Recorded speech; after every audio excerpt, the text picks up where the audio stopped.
Iran যুদ্ধের প্রতিবাদে মার্কিন কাউন্টার টেরোরিজম সেন্টারের পরিচালকের পদত্যাগ। তৃণমূলের প্রার্থী ঘোষণা করে মমতা বললেন, দিল্লি কা লাড্ডু জিতবে না। হুরমুজ প্রণালীতে অভিযানে কখনোই অংশ নেবে না ফ্রান্স, জানালেন ম্যাক্রো। ইরানের বিরুদ্ধে দ্রুত পদক্ষেপ নিতে বিভিন্ন দেশকে রাজি করাতে কূটনীতিকদের মার্কিন পররাষ্ট্রমন্ত্রীর নির্দেশ। ইরানের বিশ্বকাপ ম্যাচ আয়োজন করতে প্রস্তুত মেক্সিকো, জানালেন প্রেসিডেন্ট শেইনবাউম। সর্বশেষ জানাবো, যুক্তরাষ্ট্র ইসরায়েলের বিরুদ্ধে হামলায় নতুন পর্যায় শুরু হয়েছে, জানালেন আইআরজিসির কমান্ডার। শিরোনাম শুনলেন, এবারে বিস্তারিত। ইরান যুদ্ধের প্রতিবাদে মার্কিন কাউন্টার টেরোরিজম সেন্টারের পরিচালকের পদত্যাগ। যুক্তরাষ্ট্রের ন্যাশনাল কাউন্টার টেরোরিজম সেন্টারের প্রধান জো কেন্ট পদত্যাগ করেছেন। ইরানের বিরুদ্ধে মার্কিন ইসরায়েলি যুদ্ধের প্রতিবাদ জানিয়ে পদত্যাগ করেছেন তিনি এই সেন্টারের পরিচালক হিসেবে দায়িত্ব পালন করছিলেন। জো কেন্ট মার্কিন প্রেসিডেন্ট ডোনাল্ড ট্রাম্পকে লেখা এক চিঠিতে বলেন, আমার বিবেক ইরানের চলমান যুদ্ধকে সমর্থন করতে সাড়া দেয় না। ওই চিঠি এক্সে পোস্ট করা হয়েছে। কেন্ট আরও লিখেছেন, যুক্তরাষ্ট্রের জন্য ইরান কোনো আসন্ন হুমকি তৈরি করেনি। এটি স্পষ্ট যে আমরা ইসরায়েল ও তাদের প্রভাবশালী আমেরিকান লরির চাপে এই যুদ্ধে লিপ্ত হয়েছি। এদিকে জো কেন্ট পদত্যাগ করায় ভালো হয়েছে বলে মন্তব্য করেছেন ডোনাল্ড ট্রাম্প। তিনি বলেন, নিরাপত্তা বিষয়ে দুর্বল ছিলেন কেন্ট। ট্রাম্প বলেন, যখন আমি তার অর্থাৎ কেন্টের বিবৃতি পড়ি তখন মনে হয়েছে তার চলে যাওয়াই ভালো একটা ব্যাপার, কারণ কেন্ট বলেছিলেন ইরান কোনো হুমকি নয়। ট্রাম্প বলেন, প্রত্যেক দেশই বুঝেছিল ইরান কি ধরনের হুমকি ছিল, প্রশ্ন হলো তারা এই বিষয়ে কিছু করতে চায় কিনা। তৃণমূলের প্রার্থী ঘোষণা করে মমতা বললেন, দিল্লি কা লাড্ডু জিতবে না। ভারতের বিধানসভা নির্বাচনকে সামনে রেখে 294টির মধ্যে 291টি আসনে প্রার্থী ঘোষণা করেছে শাসক দল তৃণমূল কংগ্রেস।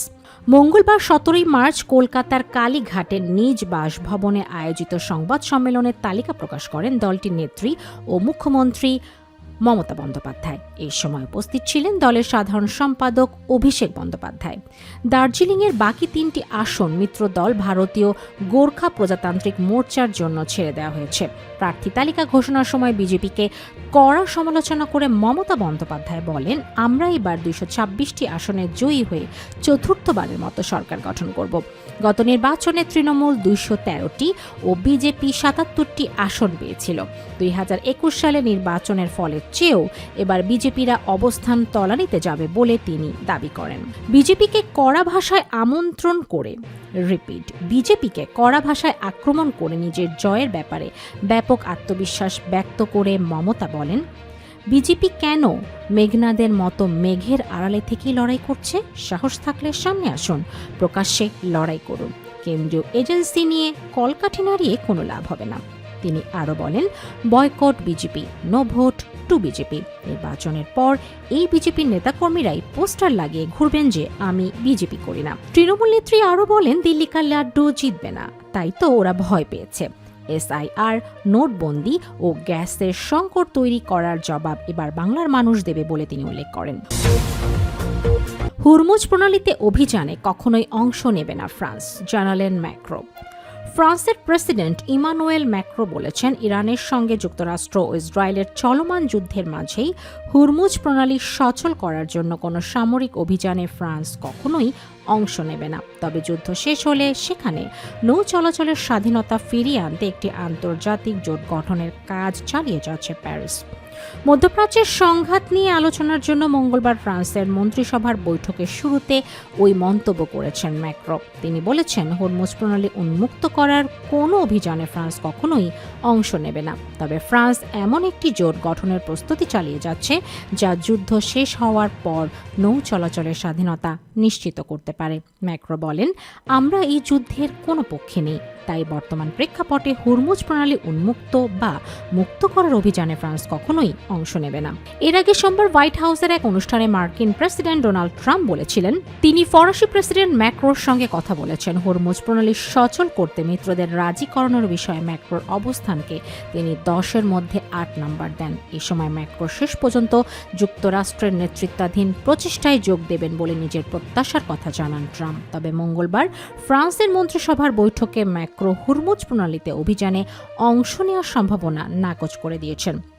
ফরাসি কর্মকর্তারা বলেছেন, নিরাপত্তা পরিস্থিতি স্থিতিশীল হওয়ার পর যুক্তরাষ্ট্রের ভূমিকা ছাড়াই হুরমুজ প্রণালী নিরাপত্তা নিশ্চিতে একটি জোট গঠনের প্রচেষ্টা চালিয়ে যাচ্ছে ফ্রান্স। ম্যাক্রো বলেছেন, আমরা বিশ্বাস করি পরিস্থিতি শান্ত হলে, এবং আমি সচেতনভাবে এই শব্দটি ব্যবহার করছি, অর্থাৎ যখন মূল বোমা হামলা বন্ধ হবে তখন আমরা অন্য দেশগুলোর সাথে মিলে জাহাজ চলাচলের জন্য এসকর্ট বা নিরাপত্তা ব্যবস্থার দায়িত্ব নিতে প্রস্তুত। ইরানের বিরুদ্ধে দ্রুত পদক্ষেপ নিতে বিভিন্ন দেশকে রাজি করাতে কূটনীতিকদের মার্কিন পররাষ্ট্রমন্ত্রীর নির্দেশ। ইরান ও ইরান সংশ্লিষ্ট গোষ্ঠীগুলোর হামলা চালানোর সক্ষমতা ধ্বংস করতে দ্রুত পদক্ষেপ নিতে বিভিন্ন দেশের সরকারকে রাজি করানোর জন্য বিশ্বজুড়ে মার্কিন কূটনীতিকদের নির্দেশ দিয়েছেন দেশটির পররাষ্ট্রমন্ত্রী মার্কো রুবিও। যুক্তরাষ্ট্র ও তার মিত্র দেশগুলোতে ইরান এবং দেশটির সমর্থিত গোষ্ঠীগুলোর হামলার ঝুঁকি বাড়ার প্রেক্ষাপটে এই উদ্যোগের বিষয়টি সামনে এসেছে। যুক্তরাষ্ট্রভিত্তিক সংবাদ মাধ্যমের প্রতিবেদনে দেশটির পররাষ্ট্র দপ্তরের বার্তার ভিত্তিতে এই তথ্য প্রকাশ করা হয়েছে।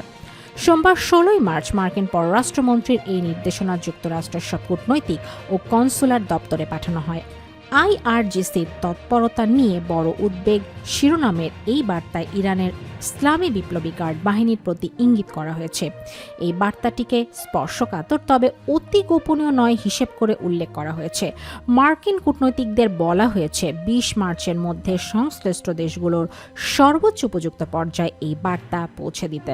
প্রেসিডেন্ট ডোনাল্ড ট্রাম্পের প্রশাসন ইরানের বিরুদ্ধে যুক্তরাষ্ট্র ও ইসরায়েলের সম্ভাব্য সামরিক অভিযানের পক্ষে আন্তর্জাতিক সমর্থন আদায়ের চেষ্টা করছেন। বিশেষ করে হুরমুজ প্রণালী সচল রাখতে একটি জোট গঠনের লক্ষ্যেও কাজ চলছে।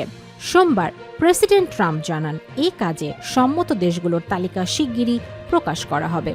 পররাষ্ট্রমন্ত্রীর বার্তায় ইরান বা তার সমর্থিত সশস্ত্র গোষ্ঠীগুলোর সম্ভাব্য হামলার বিস্তারিত উল্লেখ না থাকলেও এতে জোর দিয়ে বলা হয়েছে এই হুমকি মোকাবেলায় সম্মিলিত উদ্যোগই সবচেয়ে কার্যকর কৌশল।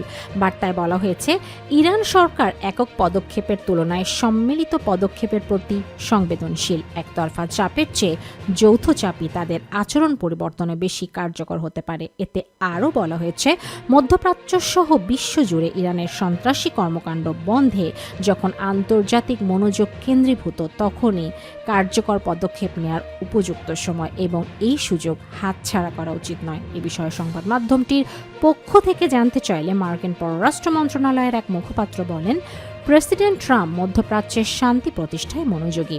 ইরানের বিপ্লবী গার্ড বাহিনী, হিজবুল্লাহ এবং দেশটির সমর্থিত অন্যান্য সশস্ত্র গোষ্ঠী বিভিন্ন সরকারকে অস্থিতিশীল করছে এবং আঞ্চলিক শান্তি নষ্ট করছে। কূটনৈতিকদের পাঠানো বার্তায় আরও নির্দেশনা দেয়া হয়েছে যে হিজবুল্লাহ, হামাস এবং ইরাকি মিলিশিয়াদের সমর্থনের মাধ্যমে মধ্যপ্রাচ্য ও এর বাইরের অস্থিতিশীলতা তৈরিতে ইরানের দীর্ঘদিনের ভূমিকার বিষয়টি তুলে ধরতে হবে। পাশাপাশি অপারেশন এপিক ফিউরির লক্ষ্যগুলো ব্যাখ্যা করতে বলা হয়েছে, যার মধ্যে রয়েছে ইরানের পারমাণবিক কর্মসূচি ধ্বংস করা, ব্যালিস্টিক ক্ষেপণাস্ত্র কর্মসূচি ভেঙে দেয়া, ইরানপন্থী গোষ্ঠীগুলোর সম্পর্ক বিচ্ছিন্ন করা এবং নৌ সক্ষমতা কমিয়ে আনা।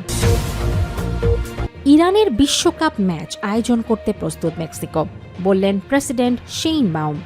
ফুটবলের নিয়ন্ত্রক সংস্থা ফিফা সম্মতি দিলে 2026 বিশ্বকাপে ইরানের ম্যাচগুলো আয়োজন করতে মেক্সিকোর কোনো সমস্যা নেই বলে জানিয়েছেন দেশটির প্রেসিডেন্ট ক্লাউদিয়া শেইনবাউম। মঙ্গলবার 17 মার্চ কাতার ভিত্তিক সংবাদ মাধ্যম আল জাজিরা এই খবর জানায়। যুক্তরাষ্ট্র, ইসরায়েল যৌথভাবে ইরানে বিমান হামলা চালানোর পর খেলোয়াড়দের নিরাপত্তা নিয়ে উদ্বেগের কারণে ফিফার কাছে বিশ্বকাপ ম্যাচগুলো যুক্তরাষ্ট্র থেকে মেক্সিকোতে সরিয়ে নেওয়ার জন্য অনুরোধ করেছে ইরান। যুক্তরাষ্ট্র ইসরায়েলের বিরুদ্ধে হামলার নতুন পর্যায় শুরু হয়েছে, বললেন আইআরজিসির কমান্ডার। ইরানের বিপ্লবী গার্ড ক্রপস বিমান বাহিনীর কমান্ডার সর্দার মৌসাবি হুঁশিয়ারি দিয়েছেন, মার্কিন জায়নিস্ট শত্রুর বিরুদ্ধে মারাত্মক ও কার্যকরী নতুন পর্যায়ের হামলা শুরু হয়েছে। মঙ্গলবার 17 মার্চ ইরানের আধা সরকারি সংবাদ সংস্থা তাসনিম নিউজের বরাতে এই খবর জানায় আল জাজিরা। সর্দার মৌসাবি বলেন, অহংকারের মেরুদণ্ড রাস্তাঘাট এবং চত্বরগুলোতে ভেঙে পড়বে।